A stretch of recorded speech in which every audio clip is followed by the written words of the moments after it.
جس کے اندر اسکول بھی ہیں، لائبریری بھی ہے، اسکالر ہاؤس بھی ہے اور یونیورسٹی بھی ہے، اس کے علاوہ اور بھی بے شمار ادارے ہیں۔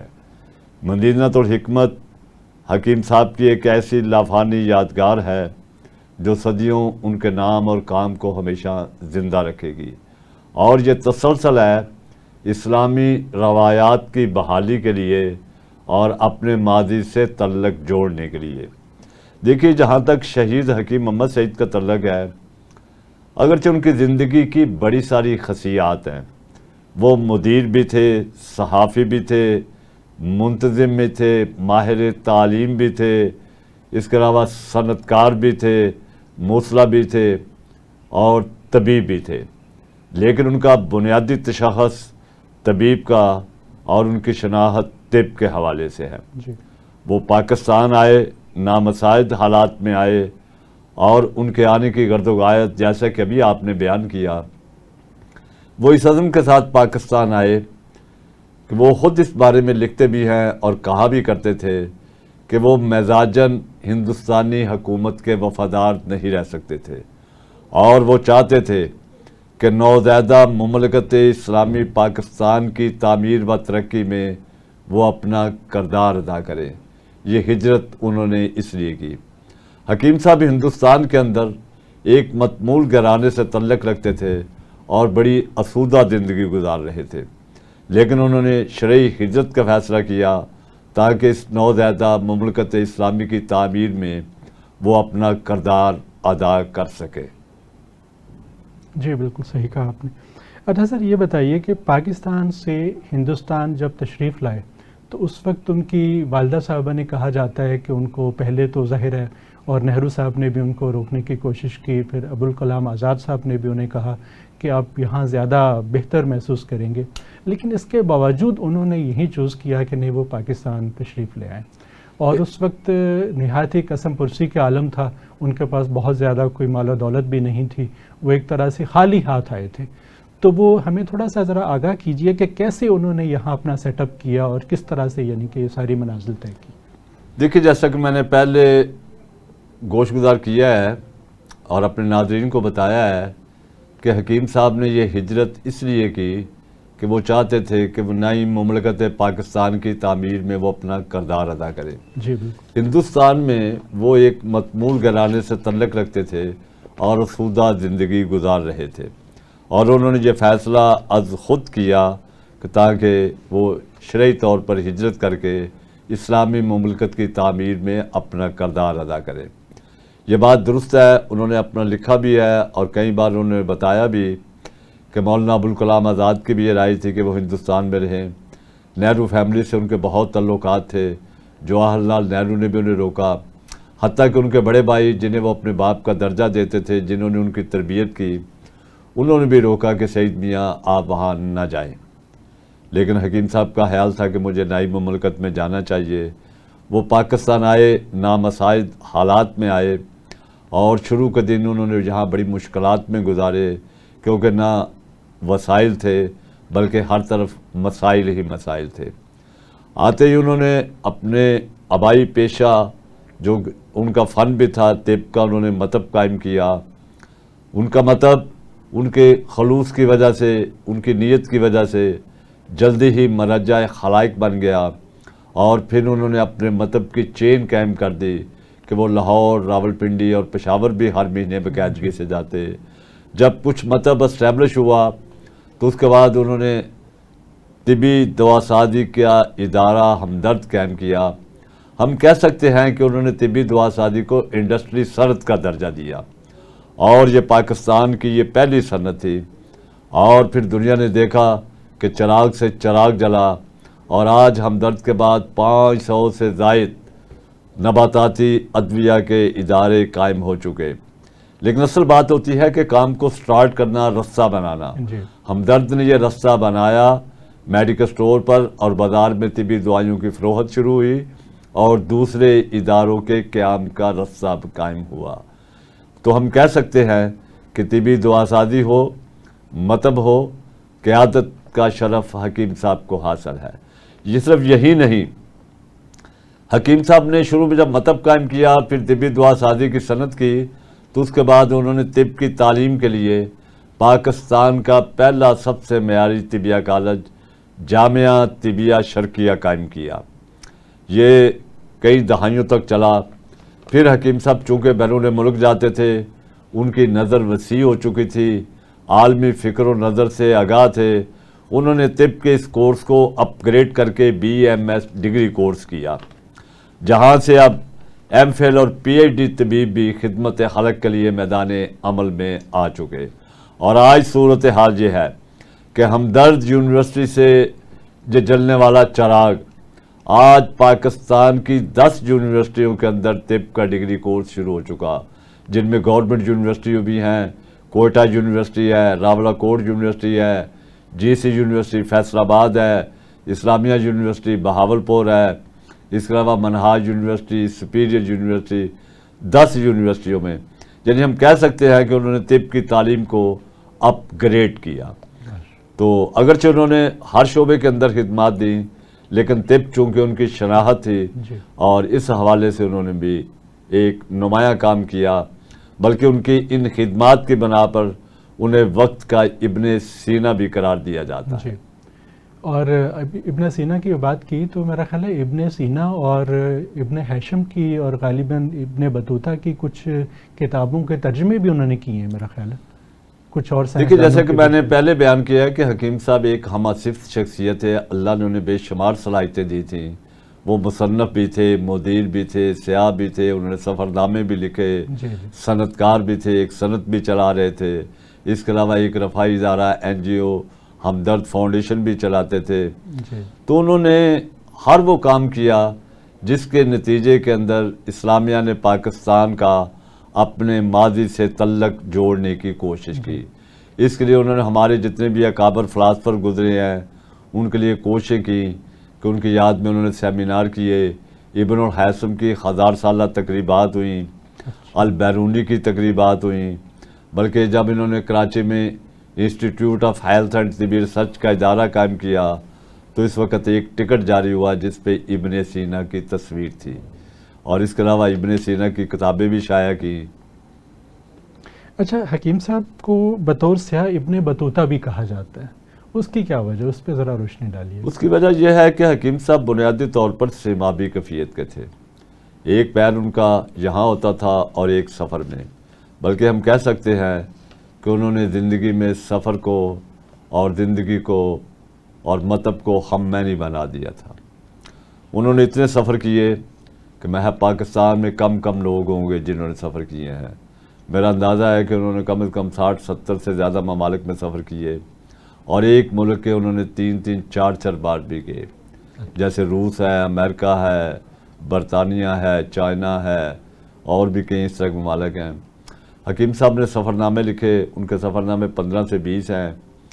حکیم صاحب کے سفر نامے عام لوگوں سے بڑے منفرد ہیں، اس لیے کہ حکیم صاحب کا ایک معمول تھا کہ پرانے لوگوں کی طرح وہ اپنا روز نامچہ لکھتے تھے، وہ اپنے روز نامچے کو بعد میں ڈائری کی صورت میں چھپوا دیتے تھے، تو وہ سفر نامے کا روپ ہوتا تھا۔ پھر حکیم صاحب نے اپنی تھوڑی سی طریقہ کار کو بدلا، تو انہوں نے سوچا کہ نوجوانوں کو بھی متحرک کیا جائے، پھر انہوں نے نوجوانوں کے لیے سفر نامے لکھنے شروع کیے، ان کی تعداد بھی کوئی 15-20 کے قریب ہے۔ پھر حکیم صاحب اس سے آگے بڑھے تو انہوں نے محسوس کیا کہ اصل نونہال جو بچے ہوتے ہیں یہ مستقبل کے امین یہی ہیں، آگے جا کے قیادت انہوں نے سنبھالنی ہے، تو انہوں نے بچوں کے لیے بھی سفر نامے لکھنے شروع کیے۔ مثلا اس کا عنوان تھا صحیح سیاح قطر میں، صحیح سیاح چین میں، صحیح سیاح امریکہ میں۔ تو اس میں حکیم صاحب کے سفر ناموں کی خوبی یہ ہے کہ ایک تو وہ صبح سے اپنے دن کا آغاز کے بارے میں لکھتے ہیں، دن بھر وہ جو سرگرمیاں کرتے ہیں ان کا احاطہ کرتے ہیں، جن شخصیات سے ملتے ہیں ان کا تعارف بھی کرواتے ہیں، اور اپنے معمولات اور اپنا انداز فکر بھی اس طریقے سے بیان کرتے ہیں کہ نئی نسل کو وہ چیزیں کنوے ہو جائیں۔ مثلا وہ لکھتے ہیں کہ میں اعلیٰ صبح بیدار ہو گیا 3 بجے، میں نے تہجد کی نماز پڑھ کے لکھنے پڑھنے کا کام کر لیا، پھر فجر کی نماز ادا کی، اور پھر میں نے فلاں معمولات شروع کر دیے۔ اس دوران وہ جن سے ملے ان کا تعارف بھی کرواتے جاتے ہیں۔ تو گویا وہ بچوں کو پوری تاریخ سے آگاہ کر لیتے اور ان کی تعداد کوئی 50 سے زائد ہے جو انہوں نے بچوں کے لیے سفرنامے اچھا، اور جو نوجوانوں کے لیے لکھے وہ بھی محض 15-20 کم نہیں ہیں، اور جو عام سفرنامے لکھے وہ بھی کوئی 15 ہیں۔ گویا ہم کہہ سکتے ہیں کہ پاکستان میں اس قدر سفرنامے کسی اور شخص نے نہیں لکھے۔ ان کے سفرنامے ہماری تاریخ بھی ہیں، حکیم صاحب کا انداز فکر سمجھنے میں مدد بھی دیتی ہیں، اور اس کے علاوہ حکیم صاحب کی پاکستان کے حوالے سے سوچ کا بھی اندازہ ہوتا ہے، اور نسل نو کی ذہنی تعمیر بھی ہوتی ہے کہ ہمارا ماضی کیا تھا، ہمارے اکابر کیا تھے، اور ہمیں کیسے آگے بڑھنا ہے۔ مثلا اگر وہ کسی ملک میں جاتے ہیں، برطانیہ گئے، امریکہ گئے، تو انہوں نے وہاں کی اچھائیوں کو بھی بیان کیا ہے، اور اگر خامیاں ہیں تو ان پر بھی بھرپور طریقے سے تنقید کی ہے، یعنی اچھائیوں کو کھلے دل سے تسلیم کیا ہے۔ ان کی سائنسی پیش رفتیں، ان کی صحت کے حوالے سے پیش رفتیں، تعلیم کے حوالے سے انہوں نے انہیں پیک کیا، اور آ کے ان تجربات کے لیے کوشش کی۔ ہمدرد کو بھی ان راہوں پر چلانے کے لیے انہوں نے راستے بنائے اور ان سے استفادہ کیا، اور نسل نو کو بھی اس سے آگاہ کیا۔ وہ چاہتے تھے کہ ہمارے نونہال، ہمارے نوجوان عالمی سطح پر جو پیش رفتے ہیں ان سے آگاہ ہوں، اور تاکہ وہ پاکستان کی تعمیر میں اپنا بحسن کردار ادا کرے۔ اچھا آصف صاحب، آپ نے ایک طویل عرصہ حکیم صاحب کے ساتھ گزارا، بہت قریب سے آپ نے دیکھا، آپ ان کی کون سی خصوصیات سے زیادہ متاثر ہوئے؟ بہت شکریہ شاعر صاحب۔ حکیم صاحب کی شخصیت اتنی بڑی شخصیت تھی کہ انسان جب سوچتا ہے، تو میں اس وقت FSC کی کلاس میں پڑھتا تھا، اور میرے ماموں نے تعارف کرایا کہ یہ میرے بھانجے ہیں۔ انہوں نے کہا پڑھیں، کیسی جاری تعلیم؟ میں نے کہا جی اس طرح سیکنڈ ایئر کا ہوں۔ نیکسٹ 2 منتھس میں پھر ملاقات ہو گئی، اور جب انہوں نے پوچھا تمہاری کیسی جاری تعلیم، میرا نام بھی جانتے تھے۔ بس سو میموری ان کی تھی، گریٹ میموری تھی۔ اور میں سمجھتا ہوں کہ حکیم محمد شہید صاحب نہ صرف میڈیکل اسکالر تھے، بہت بڑے کہتے ہیں نا لیڈرز تھے، بہت بڑے جو ہے وہ انسان تھے، اور سب سے بڑی بات یہ ہے کہ انسان دوست تھے۔ زبردست، بالکل انسان دوست تھے۔ دیکھیے کسی بھی معاشرے میں، کوئی بھی قوموں میں ڈیولپمنٹ ہوتی ہے تو اس میں 3 تحریکوں کی بڑی ضرورت ہوتی ہے۔ ایک تحریک ہوتی ہے سیاسی تحریک، جو آپ سب جانتے ہیں، دوسری تحریک ہوتی ہے سماجی تحریک، اور تیسری تحریک ہوتی ہے دانشوروں کی ادبی تحریک۔ یہ تینوں تحریک آپس میں جوائنٹ کرتی ہیں تو وہ قوموں کی تبدیلی آتی ہے۔ حکیم صاحب نے ان تمام تحریک میں باقاعدہ طور پہ ایک بڑا ایک جذباتی طور پہ کام کیا، اور معاشرے کو ایک اچھائی کی طرف لے جانے کی بھرپور کوشش کی۔ حکیم صاحب کا یہ تھا کہ اگر ان کی تعلیم کی، جو آج ہم تعلیم کے لیے بات کر رہے ہیں، ان کا ویژن اتنا اسٹرانگ تھا کہ وہ کہتے تھے لٹریسی ریٹ جو ہے نا پاکستان میں یہ 100% ہونا چاہیے، اور اس کے لیے انہیں بڑی زبردست سجیشنیں دیں۔ انہوں نے کہا جی پاکستان میں آج کل 2 لاکھ سے زیادہ مساجد ہیں، ان کو مدرسے بنا دیں۔ اس وقت 58% ہے یا 60% لٹریسی ریٹ ہے، تو یہ جو ہے اس طرح ان کا لٹریسی ریٹ پاکستان بغیر کسی مطلب اتنے پیسے نہ لگنے کی ضرورت نہیں ہے۔ یہی بات ہے جب حکیم سعید صاحب تعلیم کے معاملے تو بڑے جذباتی ہو جاتے تھے، ایموشنل ہوتے تھے۔ دیکھیں پھر میں بات کرتا ہوں، جب کسی قوم کو ڈیولپ کرنا تو ان کے نونہالوں پہ توجہ ہوتی ہے۔ سب سے بڑا کریڈٹ میں جو میرے جو لیڈر ہیں، میرے لیجنڈس ہیں، انہوں نے نونہالوں پہ توجہ دی۔ نونہالوں کی کہیں دنیا میں ڈیولپ کنٹری میں شاید ہوتی ہوئی جتنی انہوں نے کی۔ انہوں نے رسالے نونہال نکالے، بچوں کو انٹرسٹ، آج تو پڑھتے کم ہیں، اس وقت ہم سب پڑھتے تھے، سارے رسالے، سارے ڈاکومنٹ جو ان کے بنتے تھے وہ پڑھتے تھے، اور بچے بڑی شوق سے پڑھتے تھے۔ یہی وجہ کہ ہم ان چیزوں سے دور ہوتے جا رہے ہیں۔ اور سر بریک کا کہا جا رہا ہے، انشاءاللہ بریک کے بعد پھر انشاءاللہ گفتگو کا سلسلہ یہی سے جاری رکھیں گے۔ ناظرین ایک چھوٹی سی بریک۔ جی ویلکم بیک ناظرین۔ جی آصف صاحب آپ کچھ بتا رہے تھے حکیم صاحب کی خصوصیات کے حوالے سے۔ حکیم صاحب کی اتنی ان کے اندر کیپیبلٹی ہی تھی کہ وہ چھوٹے سے چھوٹے بندے کو، یعنی چھوٹا میں نہیں کہتا ہوں، عہدے کے لحاظ سے ان کو بھی اتنا ہی عزت دیتے، اتنا ہی احترام دیتے جتنا ایک جسٹس کو، جتنا ایک بیوروکریٹس کو۔ ان کے ہاں یہ نہیں ہوتا تھا کہ یہ لو لیول کا ہے یا اس کا عہدہ کم، نہیں کبھی نہیں۔ میں اسٹوڈنٹ اتنا ہی کریڈٹ دیتے تھے، اتنا ہی ان کو ٹائم دیتے تھے، اتنا ہی اخلاص۔ یہ ہمارے اصل بات یہ ہے سر شاید صاحب کہ ہمارے لیجنڈس کو، ہماری یوتھ جو ہے وہ یا تو ان کو پتہ نہیں ہے یا بہت کم علم ہے۔ ہمارے جو لیجنڈس ہیں حکیم حسین، ان کو میں سمجھتا ہوں کہ اداروں میں ان کے لیے باقاعدہ یونیورسٹیز لیول پہ، کالجز لیول پہ، اسکول لیول پہ بچوں کو روشناس کرانا ہے۔ جی بالکل، یہ ہمارے لیڈرز ہیں، یہ ہمارے لیجنڈز ہیں، یہ ہماری قوم کے ہیرو ہیں۔ جی بالکل۔ انفارچونیٹلی جب میں بات کرتا ہوں کسی یونیورسٹی میں بچوں کو تو اتنا علم نہیں ہوتا۔ جی ہاں، اور آپ دیکھیے کہ آج سے یعنی تقریباً کوئی میرا خیال ہے 27 سال ہو گئے ان کو اللہ کے پاس گئے ہوئے۔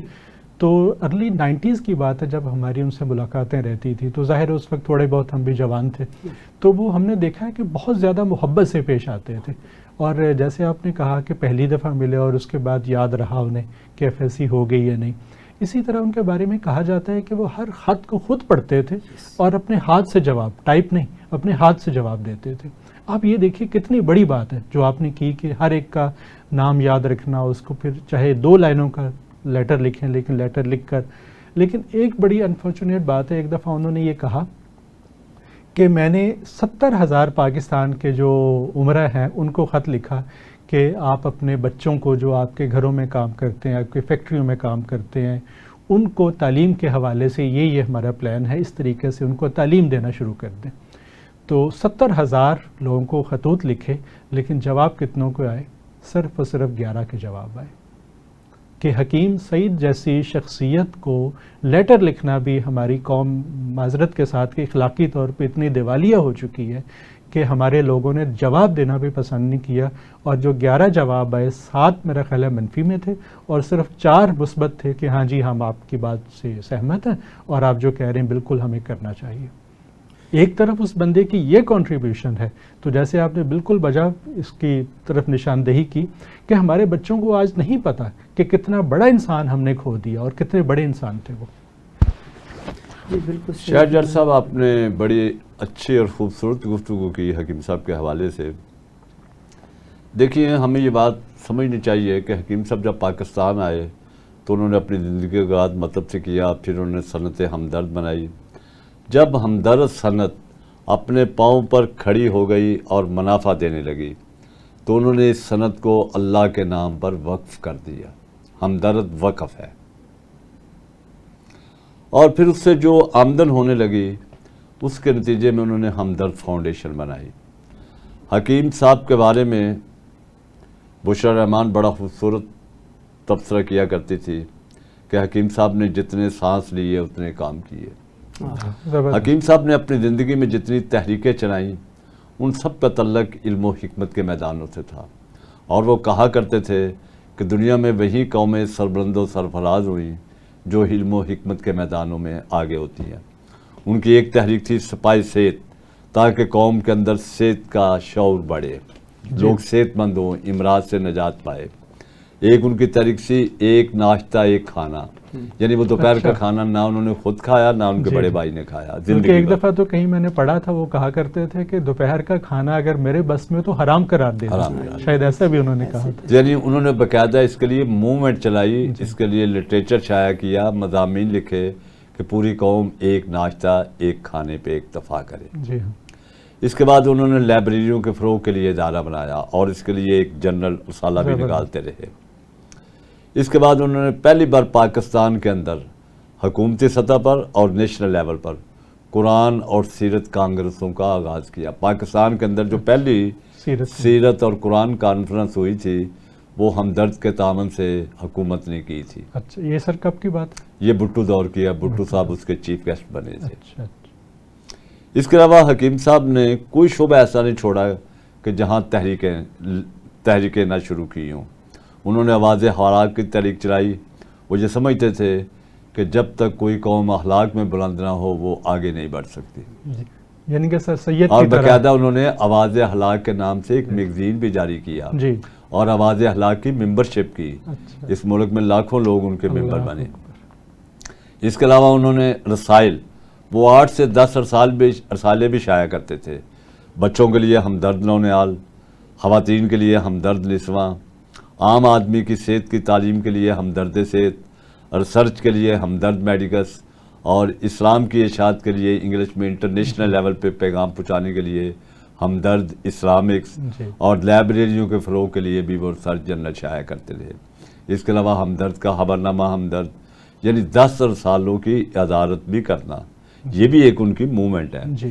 دراصل جب ہمدرد اسٹیبلش ہو گیا تو انہوں نے اس کی ساری کمائی وقف کر دی، تو انہوں نے خود کو مقاصد ہائے ہمدرد کے لیے وقف کر دیا تھا، یعنی ہمدرد فاؤنڈیشن۔ دیکھیے وہ پاکستان کے 4 صوبوں کے اندر مطب کرتے تھے۔ ہر مہینے کا جو پہلا ہفتہ ہوتا تھا 2 دن کراچی، اس کے بعد 2 دن لاہور آتے تھے، 2 دن پنڈی، 2 دن پشاور، اور ان کا مطلب اس طرح ہوتا تھا، من چونکہ بڑا قریب سے انہیں دیکھنے کا موقع ملا، ان کے ساتھ خدمات بھی سر انجام دی۔ حکیم صاحب صبح ٹھیک فجر کی نماز کے وقت مطب میں بیٹھ جاتے تھے، اور تا اختتام مطب عمومی طور پر عصر تک وہ مطب کرتے تھے، اور ایک دن کے اندر 250 سے 300 مریضوں کے دکھوں کے مداوے کی صحیح کرتے تھے۔ وہاں سے اٹھتے تھے تو ایک دن شام ہمدرد ہوتی تھی، اور نیکسٹ ڈے کبھی تذکار حکمت اور کبھی نون عال اسمبلی، وہاں چلے جاتے تھے۔ وہیں پہ وہ روزے کی حالت میں جتنی دن مطب کیا روزہ رکھتے تھے، صبح روزے سے بیٹھ، اور روزے میں بھی ہم نے دیکھا بڑے قریب سے وہ کھانا نہیں کھاتے تھے، عموماً دودھ اور سیب سے وہ روزہ رکھ لیتے تھے۔ وہیں پہ روزہ افطار ہوتا تھا ہوٹل میں، جب پروگرام ختم ہوتا تھا دوست احباب سے ملے، ان سے جو کام سارے معاملات سنے، اور اس کے بعد پھر وہ جا کے عموماً عشاء کے وقت کھانا کھاتے تھے۔ حکیم صاحب کی زندگی کی سب سے بڑی خوبی ایک تو ان کی وقت کی پابندی ہے۔ انہوں نے اپنی زندگی کے نظام و اوقات اس طریقے سے ترتیب دیے تھے کہ ہم کہہ سکتے ہیں کہ جو بندہ شیڈول لائف گزارتا ہے وہ ایک زندگی میں 3 زندگیاں گزار سکتا ہے۔ دیکھیے حکیم صاحب کی زندگی کا آپ احاطہ کریں کہ ایک بندہ اتنا بڑا صنعت کار، اتنی بڑی انڈسٹری بھی چلا رہا ہے، اتنا بڑی فاؤنڈیشن بھی چلا رہا ہے، دنیا بھر کے سفر بھی کر رہا ہے، کانفرنسوں میں شرکت بھی کر رہا ہے، اور مطلب بھی باقاعدگی کے ساتھ کر رہا ہے، اور کسی مریض سے کوئی فیس نہیں لی۔ انہوں نے زندگی میں 58 سال مطلب کیا، اور تقریباً 50 لاکھ سے زائد مریض دیکھے، اور کسی سے ایک پیسہ نہیں لیا، بلکہ جو لوگ نادار اور مستحق آتے تھے ان کی مالی مدد بھی کر دیا کرتے تھے۔ یہ کہا جاتا ہے کہ کویت کے شاہی خاندان سے بڑے مراسم تھے، اور وہ بہت مانتے تھے حکیم صاحب کی خدمات کو۔ وہ اصل میں ہوا یہ تھا کہ جب 15ویں صدی ہجری کی تقریبات کے لیے بھی حکیم صاحب نے کاوشیں کی، پھر وہ OIC جو اسلامی سربراہی کانفرنس ہے اسلامی محلہ کی، اس نے اس کو تسلیم کر لیا، اور 15ویں صدی ہجری کی تقریبات کا انعقاد کیا۔ اس کے لیے سائنٹیفک کمیٹی بنائی، حکیم صاحب اس کے ممبر تھے، تو حکیم صاحب کے کہنے پر OIC کے تحت کویت کے اندر طب اسلامی کانفرنس کا انعقاد ہوا، انٹرنیشنل OIC کے تحت۔ وہاں پر حکیم صاحب کی امیر کویت سے بھی ملاقات ہوئی، تو حکیم صاحب کی درخواست پر انہوں نے 40,000 دینار کا عطیہ دیا کویت میں طب اسلامی سینٹر کے قیام کے لیے، اور وہ حکیم صاحب کی نگرانی میں بنا بھی، اور آج بھی وہ چل رہا ہے۔ اچھا، ماشاءاللہ۔ اور کس نام سے؟ اور ہمدرد کے نام سے؟ طب اسلامی سینٹر، اسلامک طب سینٹر، چونکہ وہ 15ویں صدی ہجری تھی نا، ہمیں تو اسلامی علوم و فنون کا احیاء کرنا تھا۔ اور اس وقت کویت کے وزیر صحت تھے ڈاکٹر عبد الرحمن العوضی، وہ پاکستان بھی آئے، میری بھی ان سے ملاقات ہوئی، چونکہ لاہور میں ہم نے بھی ان کی میزبانی کی، تو حکیم صاحب سے ان کے اچھے تعلقات تھے۔ حکیم صاحب کے تعلقات کا دائرہ تو پوری دنیا میں پھیلا ہوا تھا، کوئی ایسا ملک نہیں تھا کہ جہاں ان کے چاہنے والے اور ملنے والے نہیں تھے۔ ابھی جیسا کہ آپ نے کہا، حکیم صاحب کی یہ خوبی تھی کہ جو بھی خط انہیں گیا ہے انہوں نے اس کا جواب ضرور لکھا ہے۔ ان کے خطوں کی تعداد سینکڑوں کی، آج بھی مطلب ہے ہم مطلب کرتے ہیں تو ہر ہمیں مریض آ کے کہتے ہیں جی ہمارے پاس حکیم صاحب کا خط پڑا ہے، حکیم صاحب نے ہمیں جواب لکھا۔ تو یہ حکیم صاحب کی خوبیاں تھیں۔ اور ڈاکٹر غازی صاحب کا یہ بھی کہنا تھا کہ جب ان کا انتقال ہوا، جب انہیں پتہ چلا، تو انہوں نے یہ کہا کہ وہ انسان نہیں فرشتہ تھے، اور ایک خاص مقصد کے لیے آئے تھے اور خاص کام کرنے کے لیے آئے تھے، وہ عام انسان نہیں تھے۔ تو یہ سر میں سمجھتا ہوں کہ پاکستان بھر کے لیے بڑی حکیم صاحب ان لوگوں میں سے تھے جو اللہ تعالیٰ کسی قوموں کو اس وقت بدلتا ہے اس کی تقدیر بدلنا مقصود۔ جی زبردست، کیونکہ دیکھیں ان کی زندگی کا عنوان اگر ہم مختصر طور پر لکھیں تو وہ خدمت خلق بنتا ہے۔ بے شک، کہ پوری زندگی دیکھیں، ایک بندہ کروڑ پتی ارب پتی بزنس مین ہے، لیکن وہ صبح صادق کی روشنی سے اٹھتا ہے، رات 3 بجے تہجد پڑھتا ہے، تلاوت کرتا ہے۔ حکیم صاحب لکھنے پڑھنے کا کام عموماً فجر سے پہلے کر دیا کرتے تھے، اس کے بعد دن بھر کے ان کے معمولات تھے.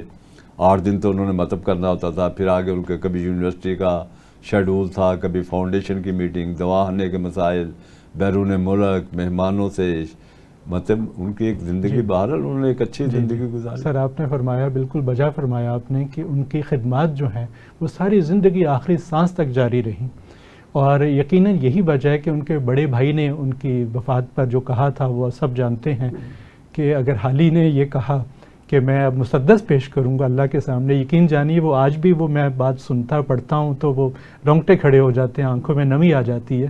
تو میں اپنے بھائی سعید کو پیش کر دوں گا کہ اللہ میرے پاس یہ ہے, اور میں اس کا واسطہ تمہیں دے کر کہتا ہوں کہ مجھ پر کرم کرنا اور معاف کرنا. سر یہ کتنی بڑی بات ہے, اور میں پھر کہوں گا کہ ہم نے اس بندے کی قدر نہیں کی.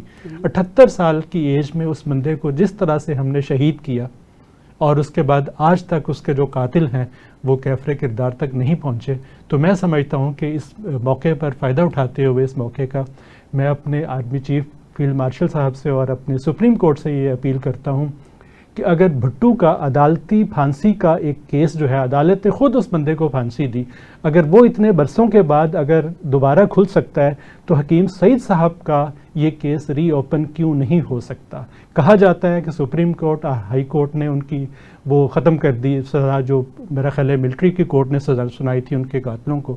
تو بات یہ ہے کہ ساری دنیا کو پتہ ہے, پورے پاکستان کو پتہ ہے کہ کس طریقے سے ان کے استغاثہ پیچھے ہٹ گیا, اور اس کی وجہ سے اس بیس پر سپریم کورٹ نے ان کو معاف کر دیا. اور ایک لفظ لکھا اخباروں میں, آج بھی آپ دیکھیں تراشے, کہ باعزت بری کر دیا. یعنی کہ لفظ باعزت جو ہے وہ شرم آتی وہ پڑھتے ہوئے کہ حکیم سعید جیسے ایک محسن پاکستان, شہید پاکستان کے قاتلوں کو باعزت بری کر رہی ہماری کورٹ. تو میں یہ اپیل کروں گا کہ ان کا کیس جو ہے وہ ری اوپن کیا جائے, اور صحیح معنوں میں ان کے جو قاتل ہیں ان کو کیفر کردار تک پہنچایا جائے. شاہجہاں صاحب, جہاں میں ایک بات گوش گزار کروں, دیکھیں اگر حکیم صاحب کی زندگی کا ہم مجموعی محاکمہ کریں نا, تو انہوں نے 2 میدانوں میں سب سے زیادہ کام کیا, ایک تعلیم اور ایک صحت. وہ یہ سمجھتے تھے کہ دنیا کے اندر کوئی بھی قوم اس وقت تک سربلند نہیں ہو سکتی جب تک وہ تعلیم اور صحت کے میدانوں میں ڈیولپ نہ ہو. ان کی آپ زندگی کی جتنی بھی ایکٹیویٹی دیکھیں گے ان سب کا حاصل وصول تعلیم اور صحت. بالکل ایسے دیکھیں انہوں نے تعلیمی ادارے بنائے, انہوں نے رسائل شائع کیے, انہوں نے ہمدرد بنایا, مطب بنائے, تو یہ سارے صحت اور تعلیم سے ریلیٹڈ ہیں. حکیم صاحب کی آخری جب خواہش پوچھی گئی, ان کا آخری انٹرویو شائع ہوا, تو اس میں حکیم صاحب سے سوال ہوا, تو انہوں نے یہ بات واضح کہی کہ انہوں نے کہا BBC کو انٹرویو دیتے ہوئے, انہوں نے کہا پاکستان میں لاکھوں بچے تعلیم سے محروم ہیں, یہ تعلیم کا شعبہ ہمیں دے دیں, ہم 10 سال کے اندر کوئی بچہ ایسا نہیں ہوگا جو تعلیم حاصل نہ کرے. زبردست. اور جب مدینہ الحکمت بن رہا تھا تو مدینہ الحکمت میں حکیم صاحب کھڑے دیکھ رہے تھے بلڈنگیں, تو ان سے بھی سوال وہاں پر بھی ہوا کہ آپ کی آخری خواہش کیا ہے. انہوں نے کہا میری خواہش یہ ہے کہ یہ میرے سامنے گل و گلزار بنے, یہاں ہزاروں بچے تعلیم حاصل کر رہے ہوں, اور پھر میں فرشتہ موت کے استقبال کے لیے تیار ہوں. اللہ کروڑوں رحمتیں نازل کرے حکیم صاحب پہ. اچھا سر, آصف صاحب یہ بتائیے کہ نونہالوں کا قائد بھی کہا جاتا ہے حکیم صاحب کو, اس حوالے سے آپ بتائیے اس کی کیا وجہ ہے, ان کی اس حوالے سے کیا خدمات ہے؟ ان کے اندر ایسی بات تھی کہ بچوں کی سائیکی کے مطابق بات کریں, یعنی بچوں کے لیول پہ جا کے وہ اپنے نونہال رسالوں میں لکھتے تھے. یہ نہیں تھا کہ بچوں کی سوچ اگر سرٹن لیول پہ اور وہ ہائی مواد اس پہ لکھ دے, نہیں, جس لیول کے بچوں کے لیے رسالہ بنتا تو اسی لیول کی انڈرسٹینڈنگ کی ذہنی سطح کے مطابق یہ بڑی بات ہوتی ہے سر. یہ عام طور پہ ہمارے یہاں ابھی آپ شاید ابھی آپ نے ذکر کیا کہ انہوں نے 70,000 لیٹر لکھے لیکن فیو ہنڈریڈ جواب آئے. اصل میں مسئلہ یہ ہوتا ہے کہ ایک ہوتی ہے ڈسکرپشنل مینٹل روٹین, اسے ہم DMR کہتے ہیں, ڈسکرپشنل مینٹل روٹین. DMR ہمارے بلٹ اپ ہو جاتے ہیں over the years bad thinking سے. ہم نے یہ بھی نہیں سوچنا کہ اتنا بڑا کام کرنے والے کا اگر لیٹر آیا تو اس کا جواب تو دینا, چاہے آپ اپنی رائے دیں اس میں, لیکن اس کا مطلب یہ ہے کہ ہماری سوچ تھوڑی سی اس قدر نیگیٹو ہو چکی کہ اتنے بڑے لیجنڈس کا اگر کوئی انکوائری آئی ہے یا کوئی ایسی بات آئی ہے تو اس کے لیے پراپر جواب دینا چاہیے. اور یہ آج بھی میں ریکویسٹ کرتا ہوں all peoples of class of society کو کہ ہمارے یہاں لیجنس کا خیال رکھیں, وہ جو بات کرتے ہیں ان کو سوچیں کہ یہ کیوں کر رہے ہیں، یہ جو ہمیں لیٹر لکھ رہے ہیں یا ہمیں سجیشن دے رہے ہیں، ان کے جا کے ان کو عملی جامہ پہنانے کی کوشش تو کریں نا. اگر نہیں کر سکتے تو تھوڑی سی کوشش تو ہو نا. یہ بڑی ایک عجیب سی بات ہوتی ہے کہ جواب ہی نہ دینا. آصف صاحب نے بڑی خوبصورت باتیں کی ہیں، میں اس بات کو آگے بڑھاؤں گا. دیکھیں حکیم صاحب جو تھے نا، بنیادی طور پر ان کا تعلق علم اور ادب سے تھا. انہوں نے پاکستان بھر کے دانشوروں کا فورم بنایا، شام ہمدرد، پھر اسے مجلس شورا کا نام دیا، اور اس کے اعتماد آج تک ہو رہے ہیں. 60 سال گزر گئے. یہ چاروں دارالحکومتوں میں ہوتے ہیں، کراچی، پنڈی، لاہور، پشاور میں. اس کے بعد انہوں نے نوجوانوں کے لیے بھی بنایا جوان امروز کے نام سے، جوان دوست. اور اس کے بعد ان کی توجہ نونہالوں پہ آج سے نہیں تھی، شروع تھی. جب پاکستان میں وہ آئے، فاؤنڈیشن بنی، تو سب سے پہلے جو کام ہوئے ان میں ہمدرد نونہال کا اجرا تھا. اس کے بعد پھر انہوں نے باقاعدہ نوجوانوں کے لیے، نونہالوں کے لیے اسمبلیاں قائم کی، بالکل شورا ہمدرد کی طرح. ان کے بھی ہر مہینے باقاعدگی سے اجتماعات ہوتے ہیں، کراچی، لاہور، راولپنڈی اور پشاور، اور گاہے بگاہے کوئٹہ اور دوسرے شہروں میں بھی. تو دیکھیے ہم دیکھتے ہیں کہ 30-40 سال گزر گئے ہیں، 40 سال سے زیادہ عرصہ گزر گیا. آج وہ نونہال پاکستان میں بڑے بڑے عہدوں پر پہنچ چکے. کوئی بیوروکریٹ ہے، کوئی FBI کا کمشنر ہے، کوئی کسی شعبے میں جا رہا ہے، کوئی ادیب ہے، کوئی صحافی ہے. تو مطلب فکری طور پہ وہ لوگ تیار ہوئے، نوجوانوں کو تیار کرنا. یہ کوئی معمولی بات نہیں. صرف یہی نہیں انہوں نے کیا، بلکہ پھر نوجوان ادب کا بھی اجرا کیا. اچھا. نوجوان ادب سے مراد ہے بچوں کے لیے کتابیں، اپنے سفر ناموں کے علاوہ ویسے بھی کتابیں چاہیں گی بچوں کے لیے. تو مطلب نونہالوں سے ان کی محبت ایک پورا چیپٹر ہے. اس لیے انہیں نونہالوں کا قائد کہا جاتا ہے. بلکہ حکومت پاکستان نے 9 جنوری کو، جو کہ حکیم صاحب کی پیدائش کا دن ہے، اس کو نونہالوں کا دن قرار دیا. حکیم صاحب کی نونہالوں کے لیے خدمات کی بنا 9 جنوری کا، 9 جنوری، یعنی یہ نونہالوں کا قومی دن ہے جو حکومت پاکستان نے ڈکلیئر کیا حکیم صاحب کے یوم پیدائش کے حوالے سے. اچھا، ماشاء. تو حکیم صاحب نے اتنی فکری تاریخیں چلائیں، اتنے کام کیے، اتنی متحرک زندگی گزاری، بلکہ ہم تو ان کے بہت قریب رہے. ہم تو سوچا کرتے تھے پتہ نہیں حکیم صاحب کھانا کس وقت کھاتے ہیں یا سوتے کس وقت ہیں. جی ہاں، بالکل. ظاہر ہے، بظاہر تو ایسا لگتا ہے کہ ایک انسان کے بس میں نہیں ہے کہ اس طرح سے اپنے آپ کو ڈسپلن رکھنا اور ایک ایک لمحہ اپنا جو ہے ایک پروڈکٹیو طریقے سے گزارنا. اب آپ دیکھیں شورا ہمدرد یا شام ہمدرد کے پہلے نام سے ہوتی تھی، ہر مہینے ایک مقرر آنا، اور 40 سال تک کوئی دانشور بچا نہیں تھا کسی شعبے کا. مولانا مودودی نے شام ہمدرد سے خطاب فرمایا. اچھا. مطلب اس کے علاوہ ڈاکٹر اسرار، مولانا طاہر القادری، کسی شعبے کا کوئی بڑا بندہ ایسا نہیں گزرا کہ جو شورا ہمدرد میں نہ ہو. پھر یہاں تک سلسلہ شروع ہو گیا کہ ایک ہی مقرر کو کراچی، لاہور، پنڈی اور پشاور لے کے جاتے تھے تاکہ سب جگہ پہ کوارڈینیشن. اور کہا جا رہا ہے کہ 189 کتب بھی لکھ چکے ہیں. حکیم صاحب کی کتابوں کی تعداد کوئی 200 کے قریب ہے. 200 کے قریب. میں نے جیسے پہلے کہا کہ وہ 8 سالوں کی تو عدالت کرتے تھے، اور میں نے تو بڑا دیکھا، بڑے زود نویس سے روزانہ 60-70 صفحے لکھ لیتے تھے بڑی تیزی کے ساتھ، اور شکستہ قلم لکھتے تھے، دوبارہ پڑھتے بھی نہیں تھے. یہ اللہ نے انہیں خاص صلاحیت دی تھی. اچھا سر، ایک حکیم صاحب کی زندگی کا ہمارے پاس وقت ختم ہو رہا ہے. آخر پہ صرف میں یہ کہوں گا، اور آپ میرا خیال ہے یقیناً اس بات سے اتفاق کریں گے، حضرت عمر کی ایک دعا ہے، وہ ان سے منسوب کہا جاتا ہے کہ وہ اکثر کہا کرتے تھے کہ اے اللہ، میرے ہاتھ دنیا سے بھر دے لیکن میرا دل دنیا سے خالی رکھ. یہ کیسی خوبصورت ہے. تو پہلے مجھے اتنی کچھ اس کی صحیح معنوں میں سمجھ نہیں آتی تھی، لیکن جب حکیم صاحب کی سیرت کا میں نے مطالعہ کیا تو یقین جانیے کہ اس کے جو مطلب ہے نا وہ صحیح معنوں میں اشکار ہوا اس دعا کا.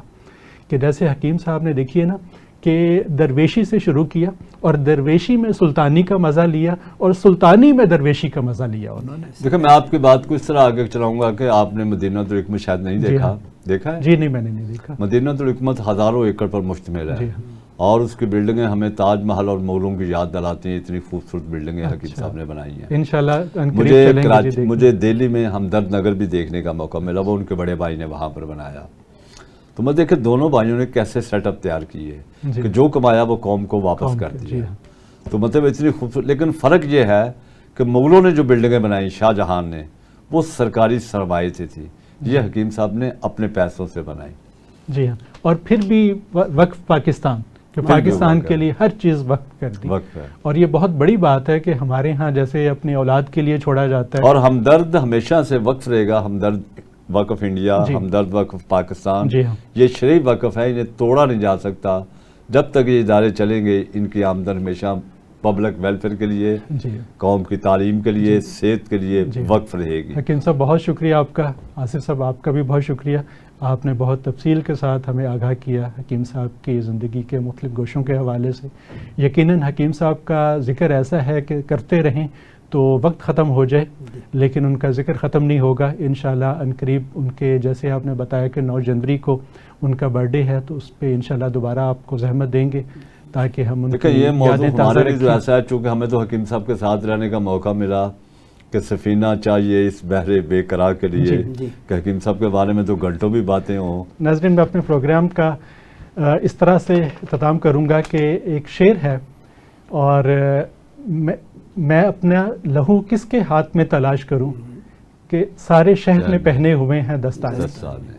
تو میں پھر اپیل کروں گا اپنے حاکم اعلیٰ سے، اپنے فیلڈ مارشل سے، اپنے سپریم کورٹ کے چیف جسٹس سے بڑے ادب کے ساتھ کہ آپ لوگ جو وطن کے لیے کام کر رہے ہیں بہت ان کی ہم تائید کرتے ہیں، لیکن لگے ہاتھوں یہ پاکستان کی تاریخ کا جو بہت بڑا قتل تھا، میں سمجھتا ہوں کہ پورے پاکستان پہ، پوری پاکستان کی نسلوں پر آپ کا یہ قرض ہے کہ آپ نے ان کے قاتلوں کو چن چن کر کیفر کردار تک پہنچانا ہے اور ان کا کیس ری اوپن کرنا ہے. میں سمجھتا ہوں کہ اس سے زیادہ جو بڑا ٹریبیوٹ جو ہے وہ آج ہم حکیم صاحب کو نہیں پیش کر سکتے.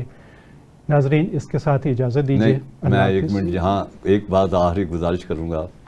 جب حکیم صاحب کی شہادت ہوئی تو حکیم صاحب کے بڑے بھائی انڈیا میں تھے، اب وہ عمر کی وجہ سے آ نہیں سکتے تھے، تو انہوں نے وہاں پر تبصرہ کیا کہ میں تو کفر ہند کے اندر محفوظ ہوں، اور آپ تو مدینے گئے تھے، آپ تو مدینے میں شہید ہو گئے. اوہو. ناظرین اس کے ساتھ اجازت چاہتے ہیں. اللہ حافظ.